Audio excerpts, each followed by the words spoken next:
ગોધરાના ભાગોળ railway ફાટકના track નજીક જમીનનું ધોવાણ થતાં પશ્ચિમ રેલવે ડિવિઝન મેનેજર ટેકનિકલ ટીમની સાથે ગોધરાના ભાગોળ રેલવે ફાટકે પહોંચ્યા હતા।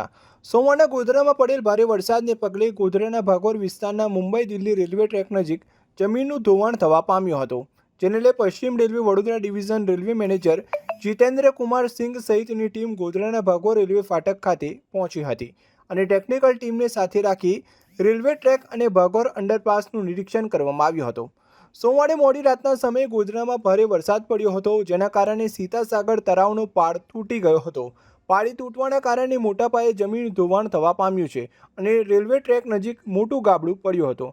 માટી ધોવાણના કારણે ટ્રેક નજીક મોટા ભૂવા પડવાની જાણ થતાની સાથે જ પશ્ચિમ રેલવેના ડીઆરએમ જીતેન્દ્ર કુમાર સિંઘ ગોધરા ખાતે દોડી આવ્યા હતા।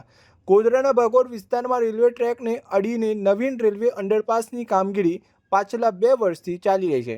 આ મુલાકાત બાદ વરસાદી પાણીના નિકાલ માટે વધુ અસરકારક કામગીરી હાથ ધરવા સાથે રેલવે અંડરપાસની કામગીરી ઝડપથી પૂર્ણ કરવા માટેના પ્રયત્નો હાથ ધરવામાં આવશે તેમ ગુરુવારે 2 કલાકે પશ્ચિમ railway Vadodara division DRM Jitendra Kumar સિંઘે જણાવ્યું હતું।